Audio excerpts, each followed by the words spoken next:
আল্লাহু আকবার, আল্লাহু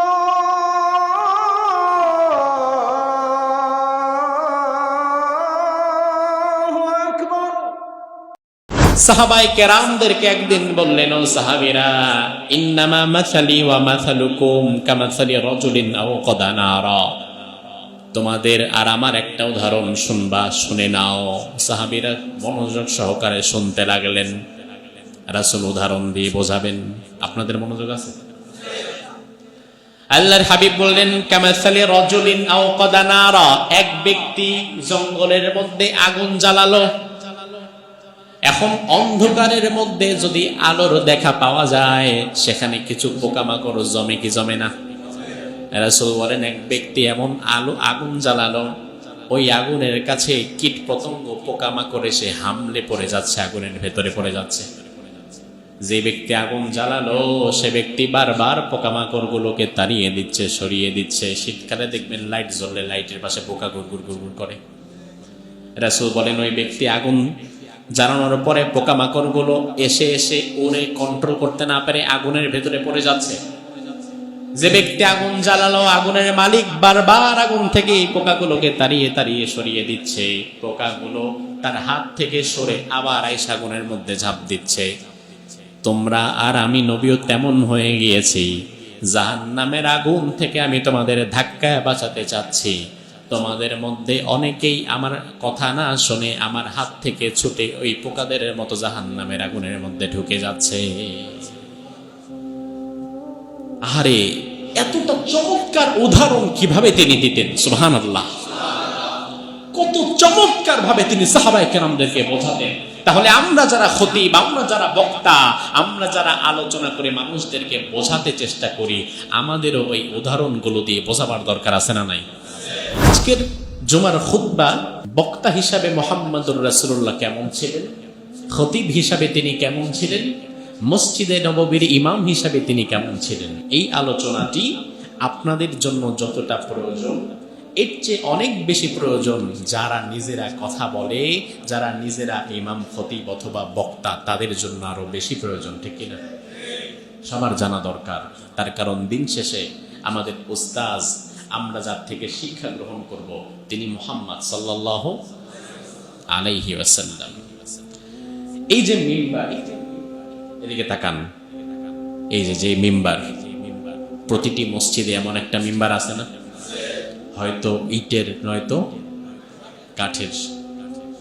আচ্ছা, রাসূল যখন মদিনাতে হিজরত করে গেলেন, আন্নান নবী আলাইহিস সালাম ইয়াকুমু ইয়াউমাল জুমআহ ইলা শাজারাতিন আও ইলা জিদআইন। তখনও মিম্বারটা আসে নাই, মিম্বার হয় নাই। তখন রাসূল একটা গাছের সাথে অথবা খেজুর গাছের গুড়ির সাথে হেলান দিয়ে তিনি খুতবা দিতেন। একজন সাহাবী এসে বললেন, ইয়া রাসূলুল্লাহ, আলা নাজআলু লাকা মিম্বারা, আপনার জন্য এমন একটা মিম্বার বানালে কেমন হয়, যেখানে বসে আপনি খুতবা দিলেন, যেখানে দাঁড়িয়ে খুতবা দিতে পারলেন, কেমন হয়? রাসূল বললেন, ইন শি'তুম ফাআলতুম, যদি চাও করতে পারো, সমস্যা নাই। পরবর্তীতে সাহাবায়ে কেরাম তিনটি ধাপ বিশিষ্ট একটা মিম্বার মসজিদে নববীতে রাসূলকে বানিয়ে দিলেন। ওই মিম্বার থেকে পরবর্তীতে খুতবা দিয়েছেন মুহাম্মদ সাল্লাল্লাহু আলাইহি ওয়াসাল্লাম। এবার আসেন আমরা জেনে নিব যে রাসূলের বক্তব্যের ভাষাটা কেমন ছিল। আমাদের মধ্যে আমরা যারা কথা বলি, এক একজনের এক এক রকমের ভাষা। কেউ আঞ্চলিক ভাষা, কেউ বিশুদ্ধ ভাষা, কেউ স্পষ্ট, কেউ অস্পষ্ট, কেউ তাড়াতাড়ি, কেউ স্লো, কেউ মাঝারি গতি। এক একজনের কথা বলার ধরন এক এক রকম। তাহলে রাসূলের কথা বলার ধরনটা কেমন ছিল? রাসূলের যে কথায় সাহাবায়ে কেরাম চাতক পাখির ন্যায় তাকিয়ে থাকতেন, তিনার কথা বলার ধরনটা কেমন ছিল? উম্মুল মুমিনিন আয়েশা সিদ্দিকা রাদিয়াল্লাহু আনহা বলেন, মা কানা রাসূলুল্লাহ সাল্লাল্লাহু আলাইহি ওয়াসাল্লাম ইয়াসরুদু সারদাকুম হাদা। রাসূল যখন কথা বলতেন, মা আয়েশা সিদ্দিকা সাহাবীদেরকে বলেন, সাহাবীরা শোনো, রাসূল যখন কথা বলতেন, তোমরা অনেকে কিন্তু একটু তাড়াতাড়ি কথা বলো, তাড়াহুড়ো করে কথা বলো, তাড়াতাড়ি কথা বলতে গিয়ে জিহ্বা আটকে যায়। এভাবে তাড়াহুড়ো করে রাসূল কখনো কথা বলতেন না। রাসূল কথা বলতেন ধীরস্থির ভাবে, আবার এত ধীরস্থির না যে একটা শোনার পরে আরেকটা অনেক দেরি হচ্ছে, অর্থাৎ এত ধীরস্থিরও না আবার একদম তাড়াতাড়িও না, মাঝারি গতিতে তিনি কথা বলতেন। ওয়ালাকিন্নাহু কানা ইয়াতাকাল্লামু বিকালামিন বাইয়িনিন ফাসলিন, একটি শব্দ থেকে আরেকটি শব্দকে পৃথক করা যেত, তিনি এমনভাবে কথা বলতেন। এবং সব সময় তিনি পরিমিত কথা বলতেন। কতটুকু? কেমন? পরিমিত শব্দটা বলেন কেমন? পরিমিত। পরিমিত মানে বোঝেন না? অনেক লম্বা চড়া না। আমরা কোথাও বক্তব্য দিতে গেলে আমাদেরকে বলে দেয় হুজুর 2 ঘন্টা চালাইতে হবে। এখন 2 ঘন্টা কথা বলাটা আসলেও একজন বক্তার জন্য কষ্ট আছে না নাই? এখন আপনি যখন তার 2 ঘন্টার টার্গেট দিয়ে দিছেন, সে আধা ঘন্টা খুতবা পড়াবে, আধা ঘন্টা জিকির করাবে, আধা ঘন্টা ইয়া নবী সাল্লাল্লাহু টান দিবে, আর আধা ঘন্টা ওয়াজ করবে। 1.5 ঘন্টা ফাউ, আধা ঘন্টা পেয়েছেন ওয়াজ। এখন আপনি বলে দেন কেন হুজুর 1.5 ঘন্টা 2 ঘন্টা, বরং আপনি বলবেন যে হুজুর এই বিষয়ে কথা বলবেন। এখন কতটুকু বলবেন সেটা আপনার বিষয়। 40 মিনিট হতে পারে, 1 ঘন্টা হতে পারে, 1 ঘন্টা 20 মিনিট হতে পারে, 1.5 ঘন্টা হতে পারে, আরো কম হতে পারে, কোনো সমস্যা নাই। বিষয়টা যেন ঠিক থাকে, কোরআন হাদিস অনুযায়ী হয়। কিন্তু আমরা যখন বক্তাকে টার্গেট দিয়ে দেই 2 ঘন্টা কথা বলবেন, তখন বক্তা কথা বলতে বলতে, কথা বাড়াতে বাড়াতে বাড়াতে, কথার নাম লতা, যত বলে তত পেঁচায়, পেঁচাতে পেঁচাতে 2 ঘন্টার বক্তব্য দিতে গিয়ে অনেক বেফাস শব্দ মুখ থেকে বের হয়ে যায়, যে শব্দ নিয়ে পরবর্তীতে বিতর্ক সৃষ্টি হয়ে যায়। কথা কি বুঝেন? তো আপনি একজন মানুষকে কেন টার্গেট দেন 2 ঘন্টা কথা বলবেন? 2 ঘন্টা আপনি কথা বলেন, তা আবার স্বাভাবিকভাবে কথা না তো, যে কথায় সুর থাকবে, হুঙ্কার থাকবে, লয় থাকবে, ক্ষয় থাকবে, তাল থাকবে, ওঠানামা থাকবে। তো এভাবে করে আমরা যেই ওয়াজের সিলসিলা চালু করেছি, মুহাম্মদুর রাসূলুল্লাহর ওয়াজের পদ্ধতি এটা ছিল না। তিনি পরিমিত কথা বলতেন, কথা কম অর্থ বেশি, অল্প কথায় অধিক অর্থ বুঝিয়ে দিতেন। এখন কথা যিনি যত বলে তার কথায় ভুল হওয়ার সম্ভাবনা তত কম না তত বেশি? এজন্য আমরা যারা খতিব বক্তা, আমাদের সাবধান হওয়া দরকার। অতিরিক্ত কথা বলা অনুচিত, অতিরিক্ত কথা বলা, দীর্ঘ সময় কথা বলা অনুচিত।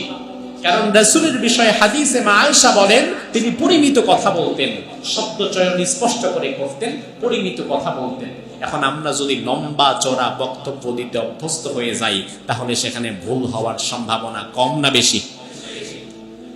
এজন্য আমার ভাইয়েরা, আমরা যারা কথা বলি, মেহেরবানি করে এমন কথা বলবো না যার দ্বারা বিতর্কের সৃষ্টি হতে পারে। কারণ আল্লাহ বলছেন ওয়ালা তাকফু মা লাইসা লাকা বিহি ইলম, যে বিষয়ে তোমার জ্ঞান নাই ওই বিষয়ে কথা বলার দরকারও নাই। ইন্নাস সামা ওয়াল বাসারা ওয়াল ফুআদা কুল্লু উলাইকা কানা আনহু মাসউলা, তোমার চোখ, তোমার কান, তোমার জবান সবকিছুকেই একদিন হিসাব দিতে হবে একজনের কাছে। তিনি কে? আল্লাহ তাআলা। এজন্য মা আয়েশা বলেন রাসূল সবসময় পরিমিত কথা বলতেন।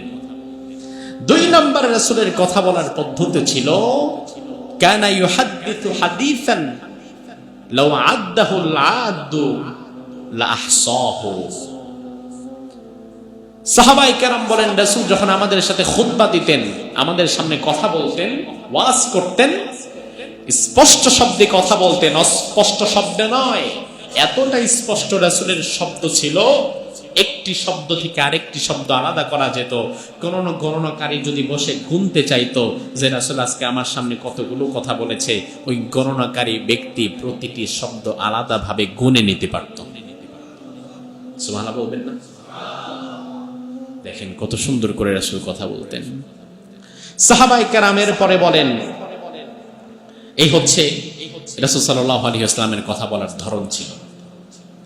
আবার রাসূল যখন কোনো গুরুত্বপূর্ণ কথা বোঝাতে চাইতেন, তখন ওই কথাকে রাসূল 3 বার উচ্চারণ করতেন। ইযা তাকাল্লামা আন-নবী কালিমাতিন আদাহা সালাসান হাত্তা তুফহামু আনহু।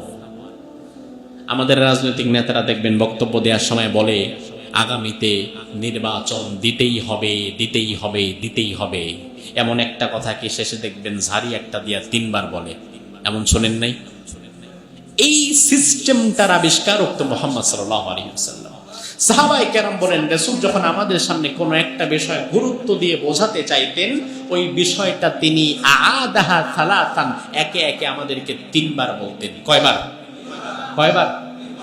তাই আজকে আমরা যারা কথা বলি, আমাদের এই কথা বলার পদ্ধতির আবিষ্কারক মুহাম্মদ সাল্লাল্লাহু আলাইহি ওয়াসাল্লাম। কতটা চমৎকার বিষয়।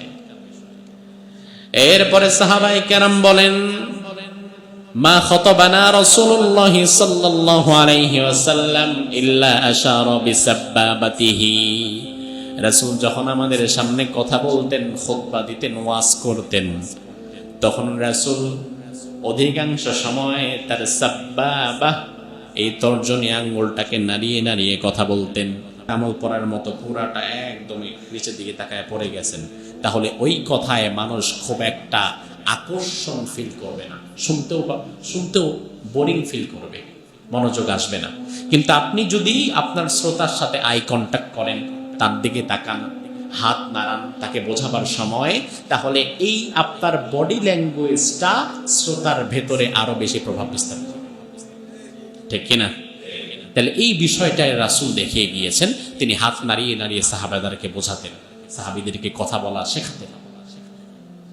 আমি গত মাসে যখন মালয়েশিয়াতে ছিলাম, মাগরিবের পরে মসজিদ আল ইমাম আল বুখারী, ওই মসজিদে মাগরিবের নামাজ আদায় করলাম।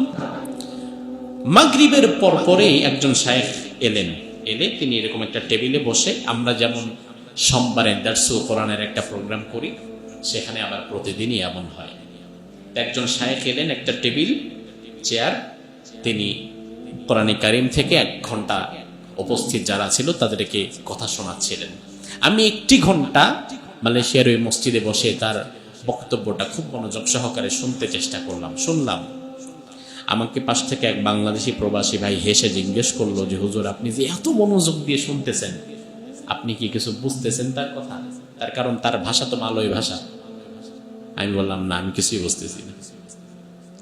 হ্যাঁ, বুঝতেছি, যখন কোরআনের একটা আয়াত পড়তেছে তখন বুঝতেছি যে এই বিষয়ে তাহলে কথা বলতেছে, অথবা হাদিস বললে বুঝতেছি তাহলে ওই হাদিসের বিষয়ে হয়তো কথা বলতেছে, এছাড়া তার কোনো কথাই আমি বুঝতে পারছি না। তাহলে এত মনোযোগ দিয়ে আপনি শুনতেছেন কেন? আমি বললাম, তার কারণ হচ্ছে সে বারবার আমার দিকে তাকাচ্ছে, কথা বলার সময় হাত নাড়াচ্ছে, তার বডি ল্যাঙ্গুয়েজটা আমাকে অ্যাট্রাক্ট করছে, এছাড়া তার কথাটা আমি খুব একটা ভালো বুঝতে পারছি না। তো এই জন্য রাসূল সাল্লাল্লাহু আলাইহি ওয়াসাল্লাম যখন কথা বলতেন, তখন কথা বলার সাথে সাথে তিনি তার বডি ল্যাঙ্গুয়েজটা ব্যবহার করতেন, এতে সাহাবায়ে কেরামের বুঝতে আরো সহজ হতো। সুবহানাল্লাহ। এরপরে রাসূল সাল্লাল্লাহু আলাইহি ওয়াসাল্লাম তিনার বক্তৃতার সবচেয়ে আকর্ষণীয় চমৎকার বিষয়টি ছিল, তিনি গদ বাঁধা কথা বলতেন না, বরং কথার মাঝে একটু গ্যাপ দিয়ে যে প্রসঙ্গে কথা বলেছেন ওই প্রসঙ্গে একটা উদাহরণ দিতেন, উদাহরণ দিয়ে এরপরে বোঝাতেন। আচ্ছা, এই যে আমাদের মসজিদে ধরেন 1000 মুসল্লি, 1000 মুসল্লির প্রত্যেকের কথা বোঝার ক্ষমতা এক না ভিন্ন? এক না ভিন্ন? কেউ একবার ধাক্কা দিলে বোঝে, কেউ 2 বারে বোঝে, কেউ 3 বারেও বোঝে না, এমন মানুষ আছে না নাই? কিন্তু মজার বিষয় হচ্ছে, আপনি যখন তার জীবনের সাথে সংশ্লিষ্ট কোনো একটা প্রসঙ্গ টেনে উদাহরণ দিয়ে বোঝাবেন, তখন কিন্তু ব্যাককলও বুঝবে। কথা কি ঠিক কিনা? তো এইভাবে রাসূল উদাহরণ দিয়ে বোঝাতেন ক্ষেত্র বিশেষ। কেমন উদাহরণ দিতেন? এখন সেটা হাদিস থেকে দেখেন। সহিহ মুসলিমের হাদিস, আল্লাহর হাবিব সাল্লাল্লাহু আলাইহি ওয়াসাল্লাম একদিন সাহাবীদের নিয়ে বাজারে প্রবেশ করলেন। কোথায়? বাজারে প্রবেশ করলেন সাহাবীদেরকে নিয়ে। বাজারে যাওয়ার পরে দেখলেন বাজারের এক কোনায় একটা মরা ছাগল পড়ে আছে, যেই ছাগলটা শুধু মরাই না, মরা পচা দুর্গন্ধ, আবার একটা কানও কাটা। স্বাভাবিকত ছাগলের কান কয়টা? এখন একটা কাটা। স্বাভাবিকত যেই ছাগলটা জীবিত, ওই ছাগলেরও যদি কান একটা কাটা থাকে, তাহলে কোরবানির বাজারে তার দাম থাকে, মূল্য কি বাড়ে না কমে? কমে যায়। আল্লাহর হাবিব সাল্লাল্লাহু আলাইহি ওয়াসাল্লাম সাহাবীদেরকে বললেন, সাহাবীরা, আইয়ুকুম ইউহিব্বু আন ইয়াকুনা হাযা লাহু বিদিরহামিন। ও সাহাবীরা, এই মরা কান কাটা ছাগল তোমাদের সামনে যেটা পড়ে আছে, একটা দিরহাম দিয়ে এই ছাগলটা তোমাদের মধ্য থেকে কে কিনবা? হাত তুলো। সাহাবায়ে কেরাম বলে, ইয়া রাসূলুল্লাহ, এক দিরহাম তো ভালো, মাগনা দিলেও তো নিব না। একে তো কান কাটা, জীবিত থাকলেও তো এটা কান কাটা ছিল, ত্রুটিযুক্ত ছিল, নিতাম না। একে তো কান কাটা, এরপরে আবার মরা, দুর্গন্ধ, এটারে এক দিরহাম তো দূরের কথা, মাগনা দিলেও তো আমরা নিব না। আল্লাহর হাবিব বললেন, তার মানে তোমাদের কাছে ছাগলের কোনো দাম নাই? বলে না। এবার বিশ্বনবী বললেন, ও সাহাবীরা শুনে নাও, দুনিয়াটাও হচ্ছে আল্লাহর কাছে এমন, দুনিয়াটা আল্লাহর কাছে এমন। আদ-দুনিয়া আহওয়ানু আলাল্লাহি মিন হাদা আলাইকুম। এই কান কাটা মরা ছাগল তোমাদের কাছে যতটা মূল্যহীন, পুরা দুনিয়াটা আল্লাহর কাছে তার চেয়ে বেশি মূল্যহীন। সুবহানাল্লাহ কয় না? আহারে, আমার বোঝানোর ধরন ভালো না, আমি ভালো বোঝাতে পারি না, কিন্তু মুহাম্মদুর রাসূলুল্লাহর বোঝানোর ধরন কি ভালো না? তাহলে সুবহানাল্লাহ বলতে সমস্যা কি আপনার? আরে আমার ওয়াজে খুশি হয়ে সুবহানাল্লাহ বলতে হবে না, কিন্তু রাসূল যে ওয়াজটা করলেন সাহাবীদেরকে 1 মিনিটের মধ্যে, আরে কান কাটা মৃত ছাগল দিয়ে তিনি কি চমৎকার একটা বিষয় বুঝিয়ে দিলেন। সুবহানাল্লাহ বলবেন না? এজন্যই আল্লাহর হাবিব বলেন, ও আমার সাহাবীরা শুনে নাও, লাউ কানাতিদ দুনিয়া তাদিলু ইনদাল্লাহি জানাহা বাউদা মা সাকা কাফিরাম মিনহা শারবাতা মা। এই গোটা দুনিয়ার দাম যদি আল্লাহর কাছে একটা মশার ডানা পরিমাণ হতো, তাহলে আল্লাহ তাআলা দুনিয়ার কোনো কাফেরকে এক ফোঁটা পানিও পান করতে দিতেন না। দুনিয়ার কাফেরেরা এত নিয়ামত পাওয়ার কারণ হচ্ছে দুনিয়াটার দাম আল্লাহর কাছে মশার পাখার সমান হয় নাই। দুনিয়ার কোনো দাম আল্লাহর কাছে নাই, আল্লাহর কাছে দাম হচ্ছে ইমানদারের। ইমানদার আছে, দুনিয়া টিকে আছে। ইমানদার যেদিন দুনিয়াতে আর থাকবে না, সেদিন দুনিয়াটাও থাকবে না। তাহলে দাম কি দুনিয়ার না ইমানদারের? ইমানদারের দাম। এভাবে রাসূল উদাহরণ দিয়ে বোঝাতেন। আবার আবু হুরায়রা রাদিয়াল্লাহু আনহু থেকে বর্ণিত, রাসূল বলেন, সাহাবায়ে কেরামদেরকে একদিন বললেন, ও সাহাবীরা, ইন্নামা মাসালি ওয়া মাসালুকুম কামাসালি রাজুলিন আও কাদা নারা। তোমাদের আর আমার একটা উদাহরণ শুনবা, শুনে নাও। সাহাবীরা মনোযোগ সহকারে শুনতে লাগলেন। রাসূল উদাহরণ দিয়ে বোঝাবেন। আপনাদের মনোযোগ আছে? আল্লাহর হাবিব বললেন, কামাসালি রাজুলিন আও কাদা নারা। এক ব্যক্তি জঙ্গলের মধ্যে আগুন জ্বালালো। এখন অন্ধকারের মধ্যে যদি আলোর দেখা পাওয়া যায়, সেখানে কিছু পোকামাকড় জমে কি জমে না? রাসূল বলেন, এক ব্যক্তি এমন আগুন জ্বালালো, ওই আগুনের কাছে কীট পতঙ্গ পোকামাকড় এসে হামলে পড়ে যাচ্ছে, আগুনের ভেতরে পড়ে যাচ্ছে। যে ব্যক্তি আগুন জ্বালালো, সে ব্যক্তি বারবার পোকামাকড় গুলোকে তাড়িয়ে দিচ্ছে, সরিয়ে দিচ্ছে। শীতকালে দেখবেন লাইট জ্বললে লাইটের পাশে পোকা গুড়গুড় গুড়গুড় করে। রাসূল বলেন, ওই ব্যক্তি আগুন জ্বালানোর পরে পোকামাকড় গুলো এসে এসে ওরে কন্ট্রোল করতে না পারে আগুনের ভেতরে পড়ে যাচ্ছে। যে ব্যক্তি আগুন জ্বালালো, আগুনের মালিক বারবার আগুন থেকে এই পোকাগুলোকে তাড়িয়ে তাড়িয়ে সরিয়ে দিচ্ছে। পোকাগুলো তার হাত থেকে সরে আবার আইসা আগুনের মধ্যে ঝাঁপ দিচ্ছে। তোমরা আর আমি নবীও তেমন হয়ে গিয়েছি। জাহান্নামের আগুন থেকে আমি তোমাদের ধাক্কায় বাঁচাতে চাচ্ছি। তোমাদের মধ্যে অনেকেই আমার কথা না শুনে আমার হাত থেকে ছুটে ওই পোকাদের মতো জাহান্নামের আগুনের মধ্যে ঢুকে যাচ্ছে। আরে এতটা চমৎকার উদাহরণ কিভাবে তিনি দিতেন! সুবহানাল্লাহ, কত চমৎকার ভাবে তিনি সাহাবায়ে কেরামদেরকে বোঝাতেন। তাহলে আমরা যারা খতিব, আমরা যারা বক্তা, আমরা যারা আলোচনা করে মানুষদেরকে বোঝাতে চেষ্টা করি, আমাদেরও ওই উদাহরণগুলো দিয়ে বোঝাবার দরকার আছে না নাই? তাহলে মানুষ সহজে বুঝে যাবে, সহজে বুঝবে। অনেক জায়গায় আমাকে বলে, হুজুর এত সুন্দর আলোচনা আপনি করছেন, এই বিষয়ে যে কথা বলছেন, এটা কোন কিতাব থেকে পাইছেন? মানে এই 1-1.5 ঘন্টা আলোচনার জন্য আপনি কোন কিতাব পড়েছেন? আরে ভাই, 1 ঘন্টা 1.5 ঘন্টার আলোচনার জন্য একটা কিতাব না, অসংখ্য কিতাব থেকে পড়তে হয়। কিন্তু দিন শেষে বিষয় হচ্ছে রাসূল যেভাবে আলোচনা করেছেন, মানুষকে বুঝিয়েছেন, আপনি যদি ওটা ফলো করতে পারেন তাহলে আপনি সফল হবেন। অন্য কাউকে ফলো করা দরকার নাই। আপনি দেখেন যে রাসূলের কথা বলার ধর্ম, বোঝাবার পদ্ধতি কেমন ছিল, ঠিক কিনা? এরপরে রাসূল সাল্লাল্লাহু আলাইহি ওয়াসাল্লামের বক্তব্যের আরেকটা ধরন ছিল, তিনি মাঝে মাঝে সাহাবায়ে কেরামদেরকে এই হৃদয় স্পর্শী ভাষায় কথা বলতেন। এমন কথা বলতেন যার দ্বারা সাহাবায়ে কেরাম কাঁদতে কাঁদতে বেকারার হয়ে যেত। মসজিদের মিম্বার থেকে এইভাবে কথা বলতেন। সাহাবায়ে কেরাম বলেন, ওয়াযানা রাসূলুল্লাহ সাল্লাল্লাহু আলাইহি ওয়াসাল্লাম মাউইযাতান বালিগা। একদিন বিশ্বনবী এমন একটা ওয়াজ আমাদেরকে করলেন, ওয়াজিলাত মিনহাল কুলুব ওয়া যারাফাত মিনহাল উয়ুন। তার কথা শুনে আমাদের অন্তরগুলো ভেঙে চুরমার হয়ে গেল, অন্তর বিগলিত হলো, অশ্রুসিক্ত হলো, আমরা কাঁদতে থাকলাম। আমরা রাসূলকে জিজ্ঞেস করলাম, ইয়া রাসূলাল্লাহ, কাআন্নাহা মাউইযাতুল মুওয়াদ্দিআ। এত মর্মস্পর্শী ভাষায় আপনি খুতবা দিলেন, মনে হচ্ছিল এটা মনে হয় আপনার সাথে আমাদের বিদায়ী সাক্ষাৎ। ধরেন কবরের প্রসঙ্গে আলোচনা হচ্ছে, জাহান্নামের প্রসঙ্গে আলোচনা হচ্ছে, মৃত্যুর প্রসঙ্গে আলোচনা হচ্ছে, তখন ভাষাটা অটোমেটিক্যালি নরম হয়ে যাবে, হৃদয় স্পর্শী একটা ভাষা সেখানে চলে আসবে, যেটা রাসূল করতেন।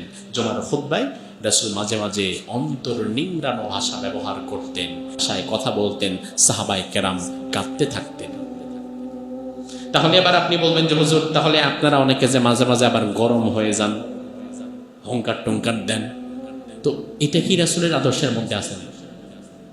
আপনাদের কি মনে হয় আছে কি নাই?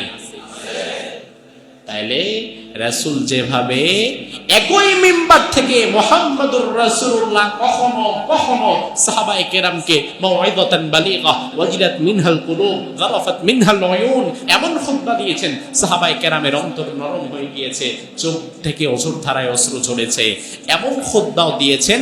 আবার কখনো কখনো এই মিম্বার থেকে মুহাম্মদুর রাসূলুল্লাহ বজ্রকণ্ঠে হুঙ্কারও দিয়েছেন, নাকি দেন নাই? দিয়েছেন কিনা? দিয়েছেন। হাদিস দেখেন, সাহাবায়ে কেরাম বলেন, কানা রাসূলুল্লাহ সাল্লাল্লাহু আলাইহি ওয়াসাল্লাম ইদা খাতাবা, যখন রাসূল খুতবা দিতেন মাঝে মাঝে অবস্থা এমন হতো, আহমাররাত আইনা, তার চেহারা রাগে লাল হয়ে যেত, ওয়া আলা সাউতু, তার কণ্ঠের আওয়াজ উঁচু হয়ে যেত, ওয়াস্তাদা গাযাবু, তিনি এমন রাগান্বিত থাকতেন আমরা ভয় পেয়ে যেতাম। এমন অবস্থা সৃষ্টি হতো, কান্নাহু মুনদিরু জাইশ, যেন মনে হতো জিহাদের ময়দানে কমান্ডার ইন চিফ তার সেনাবাহিনীদেরকে আদেশ দিচ্ছেন। এমন ভাবে তিনি এই খুতবার মেম্বার থেকে বজ্রকণ্ঠে খুতবা দিতেন, অন্যের বিরুদ্ধে কথা বলতেন।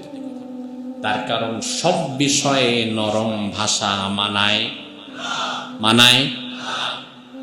যেমন গত শনিবারে নর্থ সাউথ ইউনিভার্সিটিতে একটা ঘটনা ঘটে গেছে, আপনারা জানেন। কুলাঙ্গার অপূর্ব পাল নর্থ সাউথ ইউনিভার্সিটির ভেতরে কোরআনে কারিম হাতে নিয়ে কোরআনে কারিমের পৃষ্ঠাগুলো একটা একটা করে ছিঁড়ে এগুলো পায়ের নিচে ফেলে এরপরে পিষে ফেলেছে। এমন একটা ভিডিও আপনারা দেখছেন কিনা? এখন এই প্রসঙ্গে যদি আমাকে কথা বলতে হয়, তাহলে এই প্রসঙ্গের কথা আপনার বিবেক কি বলে? এই প্রসঙ্গের কথা কি নরম হবে না গরম হবে? তাহলে সব বিষয়ে কি নরম মানায়? সব বিষয়ে নরম বক্তব্য মানায় না। যখন নরম তখন নরম, যখন গরম তখন। তবে প্রসঙ্গক্রমে যেহেতু চলে আসলো আবার, এজন্য আমরা বলতে চাই, গত শনিবারের ঘটনা, তার মানে আজকে প্রায় এক সপ্তাহ পার হয়ে গেছে। গত শনিবারে নর্থ সাউথ বিশ্ববিদ্যালয়ে যেই কুলাঙ্গার কোরআনের পাতা ছিঁড়ে পা দিয়ে ওই পাতা পিষেছে, ওই পা তার দেহের সাথে আমরা আর দেখতে চাই না। যেই পা কোরআনের পৃষ্ঠার উপরে পাড়া দিতে পারে, ওই পা বাংলার জমিনে আর থাকতে পারে না। কি আশ্চর্য বিষয়! তাকে যখন ধরা হলো, প্রশাসন এবার বলল সে আসলে পাগল, মানসিক ভারসাম্যহীন, মাথা মোতা ঠিক নাই, বাদ দেন। বিষয় হচ্ছে পাগল মানসিক ভারসাম্যহীন নর্থ সাউথ ইউনিভার্সিটির 3rd ইয়ারে কিভাবে পড়ে? ভালো করে বোঝেন, পাগলের যায় নাকি, পাগলের জায়গা কি ইউনিভার্সিটি নাকি পাবনা? এরপরেও ভার্সিটিতে গেল কেমনে? তার মানে তারে যারা সেখানে পড়ায় এরাও নয়তো পাগল আপনি রাখেছেন কিভাবে যে আপনার এখানে 8টা সেমিস্টার পর্যন্ত পড়ে ফেলছে, 3rd ইয়ারে পড়তেছে? পাগল বাইবেল চিনল না, গীতা চিনল না, মহাভারত চিনল না, পাগল শুধু কোরআন চিনল। তার মানে এটা জাতে মাতাল তালে, এটা পাগল না। এখন আপনি যদি তাকে পাগল সাব্যস্ত করে তাকে আইনের ফাঁক ফোকর দিয়ে বের করে ফেলতে চান, এই নাটক আমরা মানতে পারি না। আমাদের কথা হচ্ছে এই যদি পাগল হয় আর ছাগল হয়, কি হয়েছে আমরা জানি না, তবে কোরআনের সাথে সে যে বেয়াদবি করেছে, এই পাগলকে ধরে অনতি বিলম্বে তার মৃত্যুদণ্ড কার্যকর করেন, তাহলে বাকি পাগলগুলার মাথাও ঠিক হয়ে যাবে। আমরা তো এমন পাগলামি কয়দিন পরে আরেক নাস্তিক করতে পারে, তখনও তো আবার পাগলামের কথা বলে তাকে পার করে দিবেন। এজন্য এই সমস্ত অপরাধের বিচার আপনার দেশীয় আইনে করা যাবে না, কারণ এখনো তো আপনার দেশের বিচার বিভাগ চলে ব্রিটিশের রেখে যাওয়া ফর্মুলায়। আর ব্রিটিশ তো কোরআন অবমাননার জন্য মৃত্যুদণ্ড দিবে না, ব্রিটিশ তো ধর্ম অবমাননার জন্য মৃত্যুদণ্ড দিবে না। এজন্য ইমাম মালিক রাহিমাহুল্লাহ তিনি বলেন, কোন ব্যক্তি যদি কোন মুসলিম দেশে ইসলামের কোন অনুষঙ্গকে অপমান করে, ফায়ুকতালু মুসলিমান কানা ও কাফেরা, সেই মুসলমান হোক অথবা অমুসলিম হোক, যে কোনো ধর্মের হোক না কেন, ইসলামের মূল অনুষঙ্গগুলো সে যদি অপমান করে, অন্য কোনো বিচার না, তার একটাই বিচার, তাকে মৃত্যুদণ্ড দিতে হবে, অন্য কোনো বিচার না। এখন এই বিচার ব্যবস্থা ততদিন কায়েম করতে পারবেন না যতদিন না রাষ্ট্রীয়ভাবে বিচার ব্যবস্থাকে ইসলামের আদলে সাজানো যায়। কারণ আপনার দেশ এই বিচার ব্যবস্থা জীবনে কোনোদিন তারে এই শাস্তি দিবে না, কোনোদিন দিবে না, কিন্তু আল্লাহর বিধানে এই শাস্তি আছে না নাই? এখন প্রশ্ন আপনার কাছে, আপনি কোন বিচার চান? আল্লাহ বললেন, আফা হুকমাল জাহিলিয়াতি ইয়াবগুন ওয়া মান আহসানু মিনাল্লাহি হুকমান লিকাওমি ইয়াকিনুন। তোমরা কি আমি আল্লাহর বিচার বাদ দিয়ে জাহিলি যুগের বিচারের দিকে ফিরে যেতে চাচ্ছ নাকি? অথচ আকাশ এবং জমিনে আল্লাহর চাইতে নেই বিচারক আর কেউ হতে পারে না। আমি মনে করি বাংলাদেশে সব চাইতে বেশি কোরআন অবমাননা হয় সংসদের ভেতরে। আপনি বলবেন, হুজুর কিভাবে? আরে ভাই, শুধু কোরআন পৃষ্ঠা ছেড়ে পা লাগালেই অপমাননা নয়, বরং সংসদে কোরআন তেলাওয়াত দিয়ে শুরু হয়। কোরআন তেলাওয়াত দিয়ে সংসদ শুরু হওয়ার পরে ওই কোরআনের আইনের বিরুদ্ধে আবার আইন পাশ করা হয়। এটাও তো কোরআনের সাথে একটা স্পষ্ট অবমাননার শামিল। এই অবমাননা তো বন্ধ করতে হবে, এটাও তো বন্ধ করা দরকার। এজন্য রাসূল কখনো কখনো খুতবায় নরম হতেন, কখনো আবার তিনি গরম হয়ে যেতেন। এরপরে রাসূল সাল্লাল্লাহু আলাইহি ওয়াসাল্লামের খুতবার আরেকটি চমৎকার ধরন হচ্ছে, কারণ নবী আলাইহিস সালাম ইয়াতাখাওয়ালুনা বিল মাউইযাতি ফিল আইয়াম কারাহাতিস সামাতি আলাইনা। সাহাবায়ে কেরাম বলেন, রাসূল আমাদেরকে একটানা গদ বাঁধা আলোচনা করতেন না, তিনি আমাদেরকে মাঝে মাঝে উপদেশ দিতেন। প্রতিদিন সকালে উপদেশ, দুপুরে উপদেশ, বিকালে, রাত্রে, যখন যেখানে দেখা হয় সেখানেই শুধু ওয়াজ করতেছে। বিষয়টা এমন না, তাহলে তো আমরা হয়তো বোরিং ফিল হয়ে যেতে পারি, কিন্তু তিনি আমাদেরকে গ্যাপ দিয়ে মাঝে মাঝে আলোচনা করতেন, যেন আমাদের মধ্যে কোনো বোরিংনেস কাজ না করে। সুবহানাল্লাহ। এরপরে রাসূল সাল্লাল্লাহু আলাইহি ওয়াসাল্লামের খুতবার ওয়াজের চমৎকার আরেকটি বিষয় ছিল, মুহাম্মদুর রাসূলুল্লাহ সব সময় তার শ্রোতাদেরকে সময়োপযোগী খুতবা দিতেন। সমসাময়িক যে সমস্যা হতো ওই সমস্যার সমাধান তিনি বের করে দিতেন। এখন আপনি খতিব, আপনি ইমাম, হাজার হাজার মানুষ আপনার আলোচনা শোনার জন্য জুমার দিন আসে। এই মানুষগুলো তাদের ব্যস্ততা ফেলে রেখে আসে, আপনি যদি গদ বাধা চোখ বন্ধ করে সারা বছর একই খুতবা দেন, 12 চাঁদের ফজিলত একটা হাতে নিয়ে ঘুরে ফিরে একই খুতবা বারবার দেন, মানুষকে যদি নতুনত্ব কিছু না দিতে পারেন, অথবা এখন একটা সমস্যা চলছে, আপনি দেখতে পাচ্ছেন যে আপনার সামনে সমস্যা হচ্ছে, ধরুন 2024-এ যখন কোটা বিরোধী আন্দোলন হলো, তখন উচিত ছিল সচেতন ইমাম খতিবদের যে কোরআন এবং হাদিস থেকে কোটা এই সমস্যা কি হতে পারে, এর সমাধান কি হতে পারে, এই পদ্ধতি সম্পর্কে ইসলাম কি বলে, এগুলো মানুষকে জানিয়ে দেওয়া। ওই মুহূর্তে এই বিষয়ের খুতবা না দিয়ে আপনি যদি শুধু জিকিরের কথা বলেন, এটা বেমানান। কারণ রাসূল তিনার খুতবার ধরন ছিল তিনি সমসাময়িক কথা বলতেন, এবং যখনই সাহাবায়ে কেরামদের মাঝে কোনো একটা বিষয়ের বিস্তর ঘটে যেত, কোন একটা বিষয় বারবার তিনি দেখতে পেতেন, এই বিষয়ের সমস্যা তুলে ধরে এই বিষয়ে তিনি খুতবা দিতেন। একজন খতিবের দায়িত্ব। যেমন হাদিস থেকে এবার দলিল নেন। জাবের বিন আব্দুল্লাহ রাদিয়াল্লাহু আনহু বলেন, আল্লাহর হাবিব একদিন বাহিরে বের হয়ে দেখলেন কিছু মানুষ ঝগড়াঝাটি করছে। ঝগড়াঝাটি দেখার পরে বিশ্বনবী এবার সেদিন মসজিদে নববীতে যখন দাঁড়ালেন খুতবা দেওয়ার জন্য, তখন আল্লাহর হাবিব কি খুতবা দিলেন দেখেন। খুতবানা রাসূলুল্লাহ সাল্লাল্লাহু আলাইহি ওয়াসাল্লাম, বিশ্বনবী ঝগড়াঝাটি দেখার পরে আমাদের সেদিন খুতবা দিলেন, লা তারজিউ বাদি কুফারা ইয়াদরিবু বা'দুকুম রিকাবা বা'দ। ও সাহাবীরা, আমার পরে তোমরা জাহিরি যুগের দিকে ফিরে যেও না, কুফার কুফরের দিকে ফিরে যেও না, একে অপরের ঘাড়ের মধ্যে মারবা, একে অপরের সাথে ঝগড়া ফাসাদ করবা, এমন দৃশ্যে আর তোমরা অবতরণ করো না। অর্থাৎ রাসূল সেদিন ঝগড়াঝাটি দেখে ইনস্ট্যান্ট সেই বিষয়ে রাসূল খুতবা দিয়েছেন। যেই বিষয়ে যখন সমস্যা দেখেছেন, ওই বিষয়ে তৎক্ষণাৎ খুতবা তিনি দিয়েছেন। আবার আল্লাহর হাবিব সাল্লাল্লাহু আলাইহি ওয়াসাল্লাম একদিন জুমার দিন মসজিদে খুতবা দিচ্ছিলেন।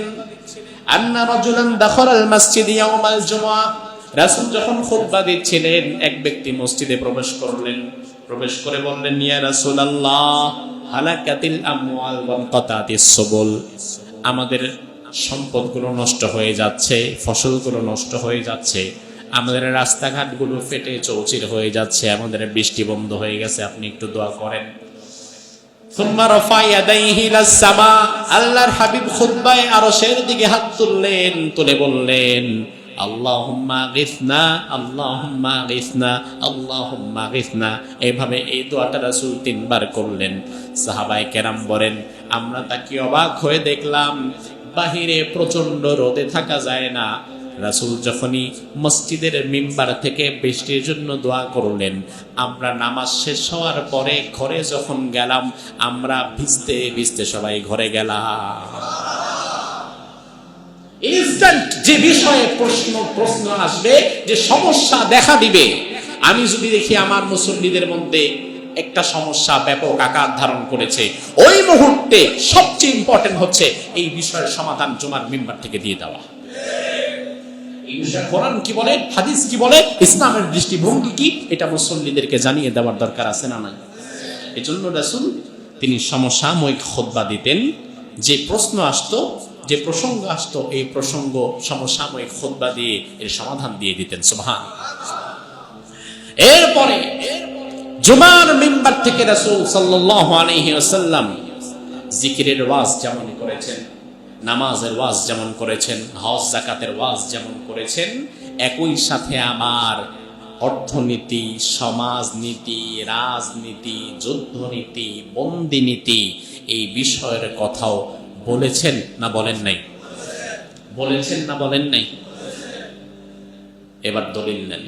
সাহাবায়ে কেরাম বলেন, আন আবি হুরায়রা রাদিয়াল্লাহু আনহু, আবু হুরায়রা থেকে বর্ণিত হাদিস, খুতবানা রাসূলুল্লাহ সাল্লাল্লাহু আলাইহি ওয়াসাল্লাম ফাযাকারাল জিহাদ ওয়াল গাযওয়া, রাসূল আমাদের সামনে একদিন খুতবা দিচ্ছিলেন, সেই খুতবায় রাসূল যুদ্ধনীতি, জিহাদের নীতি, বন্দী নীতি, কূটনীতি, রাষ্ট্রীয় অনেক বিষয় সম্পর্কে আলোচনা করলেন।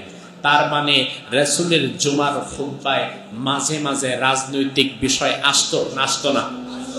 আসতো কি আসতো না? তাহলে এখন আপনি যদি আপনার খতিব সাহেবকে বলে দেন, হুজুর রাজনীতির কোনো বিষয়ে বলবেন না, দেশে যা হচ্ছে হোক, ওইটা আপনার দেখার দরকার নাই। আপনি শুধু আসমানের ওপরের আর জমিনের নিচের ওয়াজ করবেন, তাহলে এটা রাসূলের সুন্নাহ বিরোধী হবে। কারণ রাসূল এই বিষয়ে কথা বলেছেন। আমাকে যদি এই চেয়ারে বসান, এই বিষয়ে আমি কথা বলবো, কারণ এটা রাসূল বলেছেন। এখন আপনি যদি বলেন যে হুজুর এক কথা একটু আমাকে বলে দেন তো, যে আসলে রাসূলের খুতবার ধরনটা কেমন ছিল। অনেক হাদিস শুনলাম, অনেকগুলো প্রসঙ্গ এবং পয়েন্ট শুনলাম। আপনি যদি আমাকে বলেন যে হুজুর এক কথায় বলে দেন, এক কথায় জানতে চাই রাসূলের খুতবার ধরন কেমন ছিল, রাসূল কি কি বিষয়ে বক্তব্য দিতেন আর কি কি বিষয়ে তিনি বক্তব্য দিতেন না, তাহলে আল্লামা ইবনুল কাইয়িম রাহিমাহুল্লাহ তার বিখ্যাত গ্রন্থ জাদুল মাআদে উল্লেখ করেছেন, খুতবুহু কানাত তাতানাওয়ালু জামিআ শুউনিদ দ্বীনি ওয়াদ দুনিয়া। মুহাম্মদুর রাসূলুল্লাহর খুতবা এতটা চমৎকার কমপ্লিট ছিল, দ্বীন ও দুনিয়ার সব বিষয় মুহাম্মদুর রাসূলুল্লাহর খুতবার মধ্যে থাকতো। কোনো একটা বিষয় নয়, আপনার জীবনের জন্য যতগুলো বিষয় দরকার রাসূলের খুতবার মধ্যে ততগুলো বিষয়ের সমাহার ছিল। সুবহানাল্লাহ। তাহলে মানুষের জীবনের যত দিক ও বিভাগ আছে, এই সব দিক ও বিভাগ নিয়ে কথা বলা দরকার আছে না নাই? সব দিক ও বিভাগ নিয়ে কথা বলা দরকার। বিষয় হচ্ছে আমাদের ইমাম সাহেব, খতিব সাহেব, এই মহান দায়িত্বে যারা আছে, আপনি মনে করবেন না যে এই দায়িত্বটা ছোট। আপনারা বলেন তো ভাই, একজন ইমাম সাহেবের দায়িত্ব কি ছোট না বড়? দায়িত্ব কি কম না বেশি? সম্মান কম না বেশি? বেতন কম না বেশি?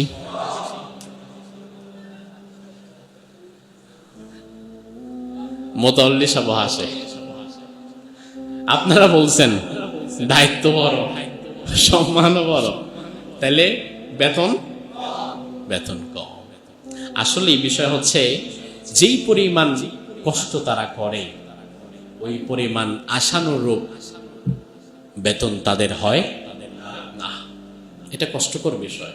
এটা কিন্তু সারা বাংলাদেশের অধিকাংশ জায়গার চিত্রটা একই রকম না? একই রকম, কাছাকাছি। বিষয় হচ্ছে আমাদের ইমাম, আমাদের খতিব সাহেব যারা আছেন, এই মহান দায়িত্বে আল্লাহ সুবহানাহু ওয়া তাআলা যাদেরকে বসিয়েছেন, আপনাকে মনে রাখতে হবে আপনার চাইতে আপনার মসজিদে অধিক সম্পদশালী এমন মানুষ আছে না? ভালো করে বোঝেন, একজন ইমামের চাইতে অধিক সম্পদশালী তার মুসল্লিদের মধ্যে অনেকে আছে না? ইমামের চাইতে জ্ঞানে গুণেও বড় এমন মানুষ মুসল্লিদের মধ্যে আছে না নাই? তাহলে আপনার চেয়ে সম্পদে বড়, আপনার চেয়ে ক্ষমতায় বড়, আপনার চেয়ে জ্ঞানে গুণে বড় এমন ব্যক্তি আপনাকে সম্মান কেন করবে? কোনো কারণ নাই, একটি কারণ ছাড়া। ওই কারণটি হচ্ছে আপনার ব্যক্তিত্ব, আপনার পার্সোনালিটি। আপনার ব্যক্তিত্ব আলাদা করে দেবে আপনাকে। রাসূল সাল্লাল্লাহু আলাইহি ওয়াসাল্লামের ব্যক্তিত্ব কেমন ছিল? সাহাবায়ে কেরাম বলেন, ওয়ামা কুনতু আতিকু আন আমলা আইনি মিনহু ইজলালাল্লাহ। সাহাবী বলেন রাসূলের ব্যক্তিত্ব এতটা ছিল, রাসূলের চেহারার দিকে ভালোভাবে তাকিয়ে কথাও বলতে পারতাম না, তেনার ব্যক্তিত্বের কারণে। সুবহানাল্লাহ বলবেন না? এখন আপনি ইমাম, আপনার ব্যক্তিত্ববোধ থাকবে, আপনার দায়িত্ববোধ থাকবে, আপনি গোটা জাতির ইমাম। আমি এমন ইমামও দেখেছি চায়ের দোকানে বসে মুসল্লিদের সাথে চা খাচ্ছে। চা খাওয়াটা মুসল্লিদের সাথে চায়ের দোকানে বসে অপরাধ মোটেই নয়, কিন্তু আমি দেখলাম পাশের মুসল্লি বিড়ি খায়া বিড়ির ধোঁয়াটা ছাড়তেছে ইমাম সাহেবের মুখের উপরে। ইমাম সাহেব বিড়ি করে পাশে গলাগলি করে চা খাইতেছে। এমন দৃশ্য গ্রামে আছে না নাই? শহরেও অনেক জায়গায় আছে না নাই? আমি আমার মাদ্রাসার পাশেই দেখলাম, আমি অবাক হয়ে গেলাম। তিনি একটা কেন্দ্রীয় মসজিদের ইমাম খতিব, আবার চায়ের দোকানে টিভিতে সিনেমা চলতেছে। ওখানে মোটামুটি ইমাম সাহেব সবার সাথে বসে আছে। ইমাম সাহেব সিনেমা দেখতেছে এটা আমি বলবো না, অন্তত উনি তো ওই মজলিসে আছে। যিনি চা খাচ্ছে তার পাশে তার মুসল্লি বিড়ি খায়, তার মুখের উপর বিড়ির ধোঁয়া ছাড়তেছে। এখন যে ইমাম তার বিড়িখোর মুসল্লির সাথে বসে থাকে আর বিড়িখোর মুসল্লি বিড়ি খায় ইমামের মুখের উপর ধোঁয়া ছাড়তে পারে, ওই ইমামের আর যাই হোক অন্তত ব্যক্তিত্ব নাই, ব্যক্তিত্বহীন হয়ে গেছে। এখন ব্যক্তিত্বহীন যখন হবেন, তখন আপনি আপনার উপযুক্ত মর্যাদার জায়গা হারিয়ে ফেলবে।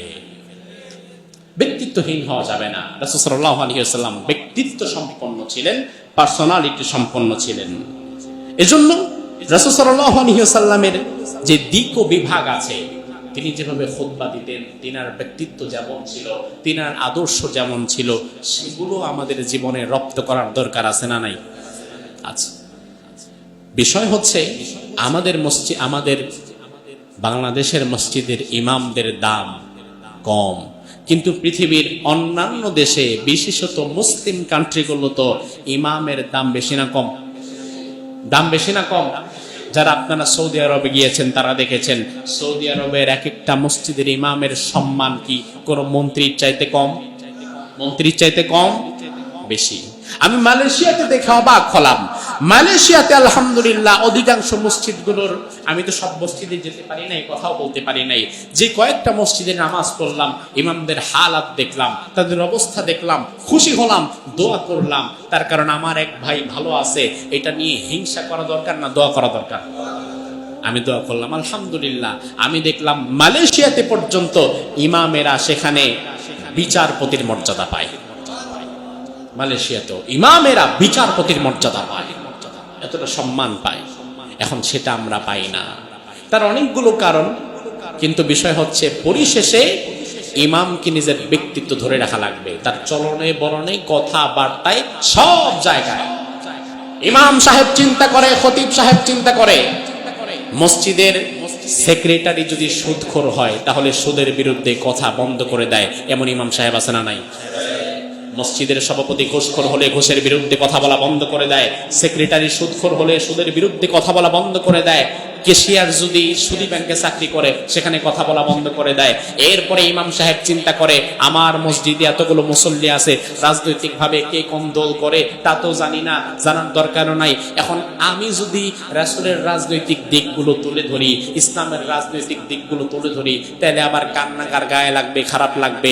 এই চিন্তা থেকে সবার মন রক্ষার্থে উনি কোনোদিন মসজিদের মিম্বার থেকে রাসূলের রাজনৈতিক আদর্শের কথা বলেও নাই।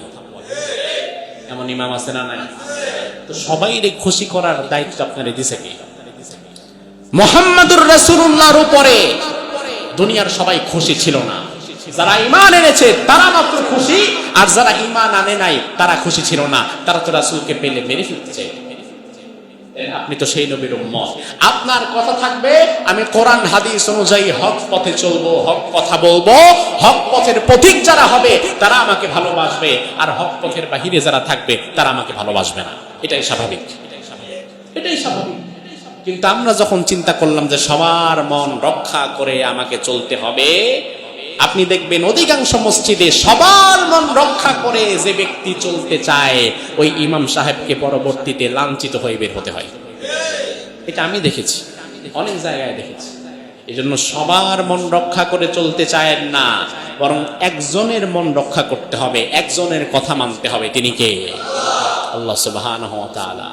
ইমামদের এই ব্যক্তিত্ব ধরে রাখতে হবে। সর্বোপরি কথা হচ্ছে আমরা যারা খতিব, আমরা যারা ইমাম, বেতন যাই হোক, অর্থনৈতিক অবস্থা যাই হোক, প্রভাব প্রতিপত্তি যাই হোক, দিন শেষে আপনি ইমাম, আপনি খতিব, আপনার কাছে কিছুই নাই, অন্তত আপনার কাছে একটি জুমার মিম্বার আছে। এই জুমার মিম্বারের গুরুত্ব কম না বেশি? আমি তো মনে করি বর্তমান জুমার মিম্বার হতে পারে একজন ইমামের জন্য শ্রেষ্ঠ একটা মিডিয়া। যেমন বিবিসি, সিএনএন সহকারে যে মিডিয়াগুলো আছে, বাংলাদেশেও যেগুলো আছে, এনটিভি, আরটিভি, দেশ টিভি, অমুক টিভি, তমুক টিভি, এই মিডিয়াগুলো স্বাভাবিকতই কখনো একজন ইমামের সাক্ষাৎকার প্রচার করবে না, তার কাছে আসবেও না। কিন্তু মজার বিষয় হচ্ছে একজন ইমাম, একজন খতিব যিনি হন, বাংলাদেশের যে 4 লক্ষ 5 লক্ষ মসজিদ, প্রতিটি মসজিদে প্রতি জুমায় কোটি কোটি মানুষ উপস্থিত হয়। 18 কোটি মুসলমানের মধ্য থেকে অন্তত 10 কোটি মুসলমান আজকে জুমার দিন আমাদের সামনে বসে আছে, এবং যে কথা তার ভালো লাগছে সেটাও সে শুনতেছে, যেটা ভালো লাগতেছে না ওটাও সে বসে শুনছে, উঠে যাওয়ার উপায় নাই। এখন আপনার মসজিদের মিম্বার হতে পারে আপনার জন্য শ্রেষ্ঠ একটা মিডিয়া, যদি এইটাকে আপনি ব্যবহার করতে পারেন। কোরআন সুন্নাহ অনুযায়ী যদি আপনি বিষয় ভিত্তিক গোছানো বক্তব্য পেশ করতে পারেন, তাহলে 10 কোটি মুসল্লি জুমার দিন আপনার মিডিয়া, আপনার আমার মুখ থেকে দ্বীনের কথা শুনবে, সমাজ সংস্কারের কথা শুনবে। জানলে অবাক হবেন, 10 কোটি বাংলাদেশের কোন চ্যানেলের এক সপ্তাহ সাপ্তাহিক টিআরপিও না। এর চেয়ে বেশি টিআরপি আপনি পাচ্ছেন, আমি পাচ্ছি, আমরা পাচ্ছি। এখন আমরা যদি সকলে এক বাক্যে কথা বলি, সাপোজ হঠাৎ করে ধরুন দ্রব্যমূল্যের ঊর্ধ্বগতি হয়ে গিয়েছে, হঠাৎ করে কালো বাজারি সিন্ডিকেট ব্যবসায়ীরা তাদের পণ্যগুলো গুদামজাত করে বাজারে হুলস্থুল কাণ্ড করে ফেলেছে। ওই মুহূর্তে আমরা 4 লক্ষ মসজিদের ইমাম সাহেবেরা যদি পড়াশোনা করে ব্যবসায়ীদের কি করণীয়, কি করলে তারা জান্নাতি হবে, কি করলে জাহান্নামী হবে, কোন কাজ ব্যবসায় করা যাবে না, কালো বাজারিদের কি পরিণতি, সিন্ডিকেটদের বিরুদ্ধে ইসলাম কি বলেছে, এই বিষয়গুলোতে যদি একটা জমায় 4 লক্ষ মসজিদ থেকে একই সুরে কথা আসে, তাহলে এটা জাতীয় যে কোনো মিডিয়ার চাইতে আরো বেশি প্রভাব বিস্তার করবে, যদি আপনি এটাকে কাজে লাগাতে পারেন। এখন আপনি যদি চিন্তা করেন, না ধরো কয়জন আসে, কে শুনে না শুনে আমার কথা, আমিও তো পরিচিত কেউ না, আমার তো পড়াশোনা করার দরকারও নাই, এটা ঠিক হবে না। তার কারণ আপনার দায়িত্ব প্রচার করা, কে শুনবে আর কে শুনবে না ওই চিন্তা করার দায়িত্ব আপনার না। আপনি হবেন মুয়াজ্জিনের মতো। মুয়াজ্জিনের দায়িত্ব হচ্ছে শুধু আজান দিয়ে দেওয়া, আজানের পরে মসজিদে মুসল্লি আসলো কি আসলো না এই দায়িত্ব মুয়াজ্জিনের না। গ্রামে গঞ্জে এমন মসজিদ আছে যে মসজিদে আজান হওয়ার পরে ফজরের সময় একজন মুসল্লিও আসে না, ইমাম সাহেব নিজেই মুয়াজ্জিন, নিজেই ইমাম, একা একা নামাজ পড়ে। এমন মসজিদ ও গ্রামে আছে না নাই? এখনো আছে না নাই? আছে। এখন ওই মুয়াজ্জিন যদি চিন্তা করে, আমি আমার আজানের পরে যেহেতু মুসল্লি আসেই না, শুধু শুধু ফজরের আজান আর দিব না, ঘুমায় থাকবো, আল্লাহ তাআলা কিয়ামতের ময়দানে কিন্তু তারে ধরবে। আল্লাহ ধরে বলবে, মুয়াজ্জিন তোমার আজানের পরে মুসল্লি আসলো কি আসলো না সেটা দেখার বিষয় তোমার ছিল না, এই বিষয়ে আমি তোমারে ধরতামও না, কিন্তু তুমি যেহেতু আজান দাও নাই, দায়িত্ব পাওয়ার পরে এই বিষয়ে তোমার এখন জবাব দেওয়া লাগবে। অর্থাৎ আপনি হবেন এই পথহারা জাতির মুয়াজ্জিন। আমার বক্তব্য কে শুনলো না, কে মানলো না সে বিষয়ে আল্লাহ তাআলা আমাকে একবার প্রশ্ন করবে না। কিন্তু আমি যদি এই দায়িত্বে বসার পরে গাফিলতি করি, মানুষকে যদি কোরআন হাদিসের উপযুক্ত কথা না শোনাই, তাহলে আল্লাহর কাছে ধরা খাওয়ার সম্ভাবনা আছে না নাই? সম্ভাবনা না নিশ্চয়তা? নিশ্চয়তা। এজন্য রাসূল সাল্লাল্লাহু আলাইহি ওয়াসাল্লাম তিনি যেভাবে মসজিদে নববীর মিম্বার থেকে সমাজ সংস্কারের কথা বলেছেন, জাগতিক সকল বিষয়ে কথা বলেছেন, আল্লামা ইবনুল কাইয়্যিম রাহিমাহুল্লাহর কথা অনুযায়ী তিনি দ্বীন ও দুনিয়ার সকল দিক ও বিভাগ নিয়ে কথা বলেছেন। আমরা যারা এই দায়িত্বে আছি, আমাদেরও প্রতিটি সেক্টর নিয়ে কথা বলা দরকার, ঠিক কি না? আল্লাহ সুবহানাহু ওয়া তাআলা আমাদের মিম্বারগুলোকে মসজিদে নববীর মিম্বারের মতো কবুল করুক। আমরা বলি আমিন। হাদা মা ইনদি ওয়াল ইলমু ইনদাল্লাহ আলাইহি তাওয়াক্কালতু ওয়া ইলাইহি উনীব।